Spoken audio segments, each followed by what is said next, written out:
இரண்டாவதாக அவர்கள் பெற்றோர்களையும், மூன்றாவதாக இந்த பள்ளிக்கூடத்தையும் சாரும். அதுதான் உண்மை.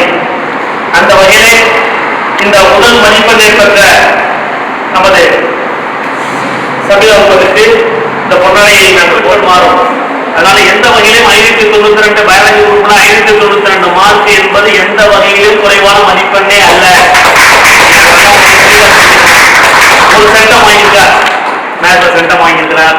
590 குரூப் மார்க் பயாலஜி குரூப்ல வாங்கியிருக்கிறார். தேர்வு நேரங்களில் ஏதோ ஒரு ஆக்சிடென்ட் சொல்லி கொஞ்சம் அவர் அதனால பாதிக்கப்பட்டதாக என் மனசுல எனக்கு ரொம்ப ஒரு வருத்தம் இருக்கிறது. எதிர்பாராத விதமாக அவருக்கு ஏற்பட்ட ஒரு விபத்து அவரை சற்று சிரமமாக இருக்கும் என்று நினைக்கிறேன். நிச்சயமாக அது இல்லாம இன்னொரு மார்க் கூட வாங்கியிருப்பாருன்ற நம்பிக்கை எனக்கு இருக்கு. மிகவும் அறிவார்ந்த ஆற்றல் மிக்க மாணவர். இவர் 592 மதிப்பெண்களை பெற்று இந்த பள்ளிக்கு பெருமை சேர்ந்திருக்கிறார். இவர் இன்னும் வாழ்க்கையிலும் இன்னும் மேன்மேலும் பல கல்வி நிலைகளிலே உயர்ந்து இந்த பெற்றோர்களுக்கும் இந்த நாட்டுக்கும் இவர் அரும்பணி ஆற்றுவார் என்று நான் நிச்சயமாக நம்புகிறேன். அந்த வகையிலே அவரையும் ஒரு பெற்றோர்களையும் பாராட்டி இவர் 583 மதிப்பெண்களை பெற்றிருக்கிறார். 500 மதிப்பெண்கள் 3ஆம் இடம் பெற்றிருந்தாலும் இவருக்கு ஒரே ஒரு சிறப்பு உண்டு. என்ன சிறப்புன்னு கேட்டீங்கன்னா, ஆங்கிலத்தில் 100க்கு 100 மதிப்பெண் பெற்றுள்ளார்.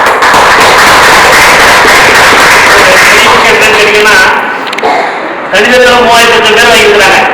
வெவ்வேறு சப்ஜெக்ட்லையும் 1000, 2000, 3000, 100 மதிப்பெண்கள் பெற்றிருக்கிறாங்க. ஆனா தமிழ்லையும் ஆங்கிலத்திலையும் சென்டம் வாங்குவது என்பது மிக மிக மிக சிரமம். ஏன்னா அந்த ஆசிரியர் 2 பேருமே இந்த லாங்குவேஜ் டீச்சர்ஸ் என்னென்ன பெருமா யாருமே சென்டம் போட மாட்டாங்க. அது அவங்களுடைய இதுவே அவருடைய கேரக்டரே அப்படிதான். எங்கேயாவது குறிச்சு ஒரு 6 மாதம் வைப்பாங்க. அது அவங்களுடைய கேரக்டர். அந்த ஸ்டேட் பேங்க்ல 88 பேரை என்னமோ வாங்கியிருந்தாங்கன்னு பார்த்திருந்தேன் வீட்டுல. அந்த 88 மாணவர்கள் இந்த தமிழகத்தில் பயின்ற 7 லட்சம் மாணவர்கள்ல 88 பேர்ல சகாராவாங்க.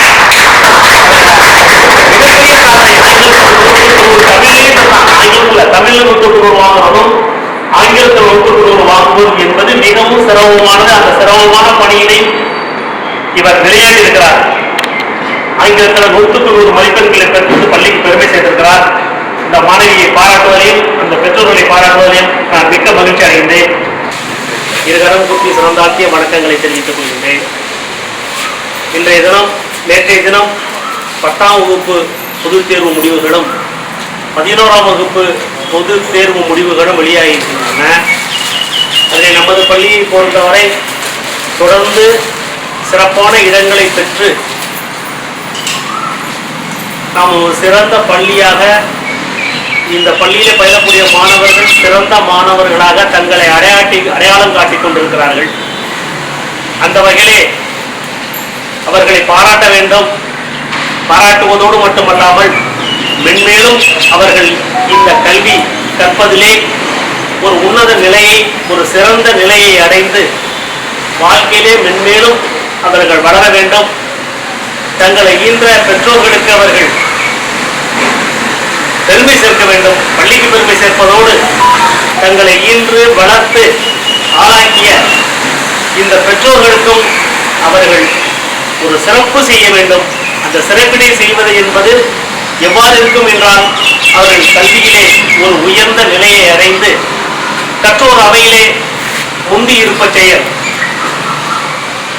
மற்றோர் இருக்கக்கூடிய சபையிலே அவரும் ஒரு சரிசமமான நிகரான ஒரு மாணவனாக ஒரு கல்லூரியிலே அவர் இருக்க வேண்டும், படிக்க வேண்டும், மென்மேலும் வளர வேண்டும் என்று அவர்களை ஊக்குவிக்கும் வகையிலே இந்த கௌரவ நிகழ்ச்சியாகின்றது பெற்றோர்கள் முன்னிலையிலே நடைபெறுகின்றது. அந்த வகையிலே முதலாவதாக காலையிலே தேர்வு முடிவுகள் வெளிவந்த 10ஆம் வகுப்பு மாணவர்களை முதலாவதாக அழைக்கிறேன். அந்த வகையிலே 494 மார்க்குகளை பெற்று இருவர் நமது பள்ளியிலே தேர்ச்சி பெற்றுள்ளார்கள். அவர்கள் 500க்கு 494 மார்க்குகளை பெற்றிருக்கிறார்கள். மேத்ஸ், சயின்ஸ், சோசியல் எல்லாம் சென்ற 100க்கு 100 மதிப்பெண்களை பெற்றிருக்கிறார்கள். ஆங்கிலத்தில் மட்டும்தான் ஓரிரு மார்க்குகள் குறைவாக பெற்றிருக்கிறார்கள். இருந்தாலும் இதில் பாராட்டுவதற்கு போற்றுவதற்கும் உரிய இந்த மதிப்பெண்கள், இது 10வது மதிப்பெண்கள். இதனை அடிப்படையாக கொண்டு அவர்கள் மேல்நிலைப் பள்ளியிலும் கல்வியிலும் அதற்கு மேற்கொண்டிய மேற்கல்வியிலும் அவர்கள் சிறப்பாக தங்களது கல்வி பயணத்தை தொடர வேண்டும் என இந்த நேரத்திலே உங்களை வேண்டி விரும்பி கேட்டுக்கொண்டு இந்த இரு மாணவர்கள் இங்கு அழைக்கின்றேன். முதலாவதாக சரவணகுமார் எம் சரவணகுமார் ஆட்சிமார் அவர்கள்.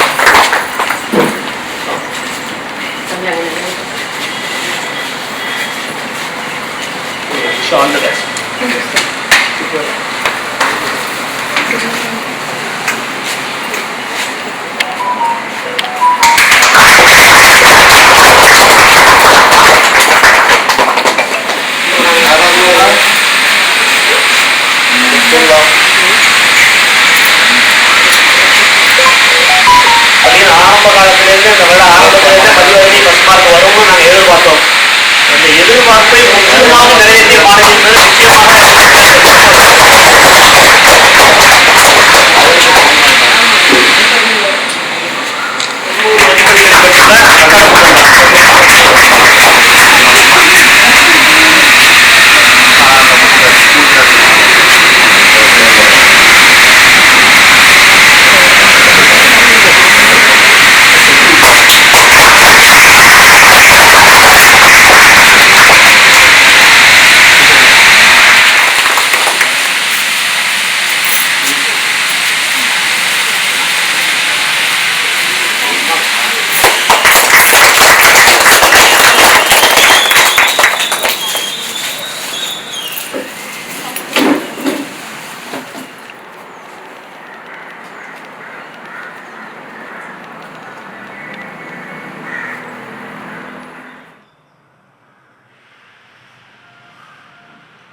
இந்த 4 மாணவர்களை பொறுத்தவரை மேல்நிலை முதலாம் ஆண்டுக்கு பள்ளி கட்டணம் முற்றும் இலவசம் ஃப்ரீ.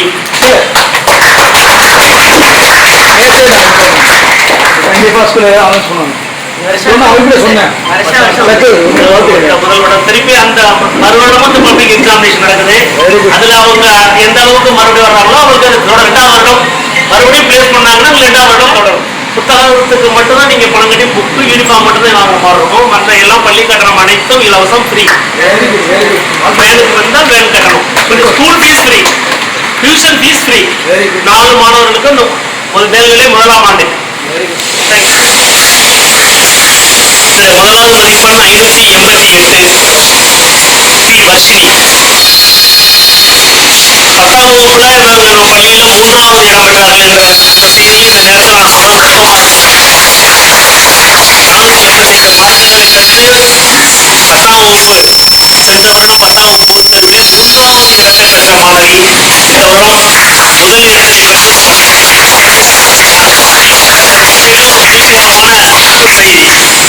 மென்மேலும் அவர் இந்த கல்வி கற்றல் பணியினை சிறப்பாக செய்வார் என்ற நம்பிக்கை எனக்கு நிச்சயமாக உண்டு.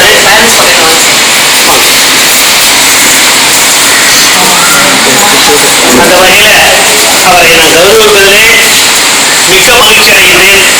ஒரு கிராமத்திலிருந்து படித்து இன்னும் பள்ளியில் நிச்சயமாக ஒழுக்கமான ஒரு மாணவி, அமைதியான ஒரு மாணவி, அதற்கு மிக முக்கியமான விஷயம். தனது இளமையில் உணர்ந்து கல்வி கற்பதற்காக மட்டும்தான் பள்ளிக்கூடத்துக்கு வர்றோமோ அந்த பணியை மிக சிறப்பாக செய்யக்கூடிய இந்த மாணவி. தொடர்ந்து இந்த மாணவியை நான் நண்பராக நான் மதுக்கோயில் செல்லும் போது அதை கவனித்துக் கொண்டுதான் இருப்பேன். அந்த வகையிலே சிறப்பான ஒரு மாணவி, தான் உண்டு தனது படிப்பு பள்ளி முன்னேற்ற இருக்கக்கூடிய இந்த மாணவி தொடர்ந்து நிச்சயமாக அடுத்த வருடமும் +2 தேர்விலையும் நல்ல மதிப்பெண்களை பெறுவார் என்ற நம்பிக்கை, அசைக்க முடியாத நம்பிக்கை எனக்கு உண்டு. ஆகவே அவரை ஊக்குவித்து நான் வாழ்த்தி அவருக்கு இந்த பொன்னாடை அளிக்கிறேன்.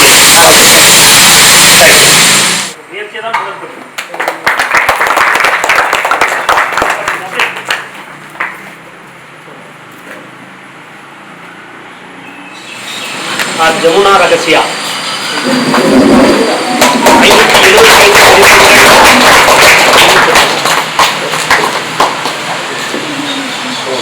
இவரை பொறுத்தவரையும் அதே வார்த்தைகளை தான் திருப்பி சொல்லணும், அதே வார்த்தையை தான் இவருக்கும் சொல்லணும். தேவை அடுத்த 2வது வரையும் சொல்ல வேண்டியதுன்னு நினைக்கிறேன்.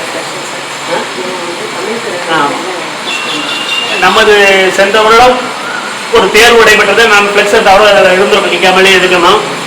தமிழ் திறனாய்வு தேர்வு நடைபெற்றது. அதிலே நமது பள்ளியின் சார்பாக ஒரே ஒரு மாணவி மட்டும்தான் தேர்ந்தெடுக்கப்பட்டார். அவருக்கு மாதம் 1500 ரூபாய் வீதம் 2 ஆண்டுகளுக்கு ஒரு வருடத்திற்கு 11 மாசத்துக்கு 16,500 ரூபாய். +1 16,500 ரூபாய், +2 16,500 ரூபாய் அரசினால் கல்வி உதவி தொகை வழங்கப்படுகிறது. அதற்கு ஒரு தேர்வு உண்டு, தமிழ் திறனாய்வு தேர்வு என்ற தேர்வு உண்டு. அது தமிழ் சம்பந்தப்பட்ட தேர்வு தான். அதில் நமது பள்ளியின் சார்பாக கிட்டத்தட்ட ஒரு 20 மாணவர்கள் பங்கேற்றார்கள்.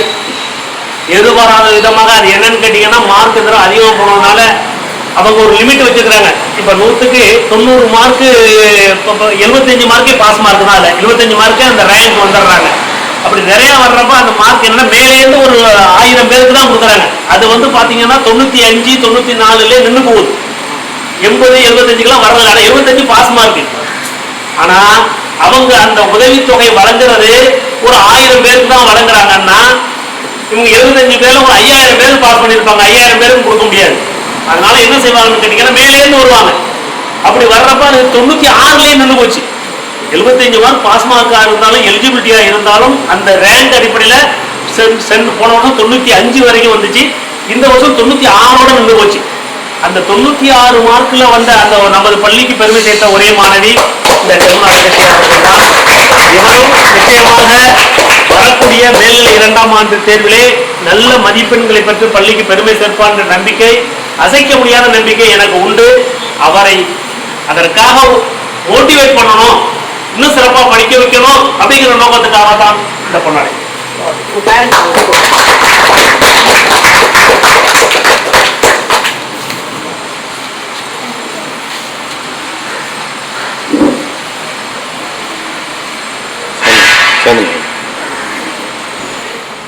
கௌசிகா 564 மதிப்பெண்களை பெறணும்.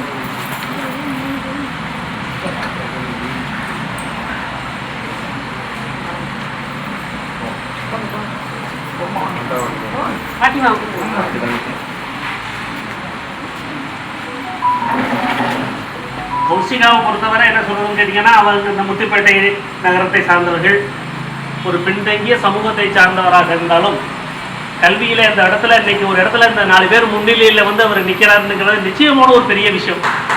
இதை வார்த்தைகளால் நம்ம சொல்றது மிகவும் கஷ்டம்.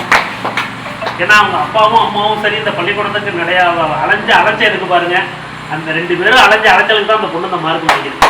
வேற யாருமே இந்த பள்ளிக்கூடத்துக்கு இவ்வளவு தூரம் மணிக்கணக்காக இங்க நின்று இருக்க மாட்டாங்க, நாள் கணக்காக இங்க அலைஞ்சிருக்க மாட்டாங்க.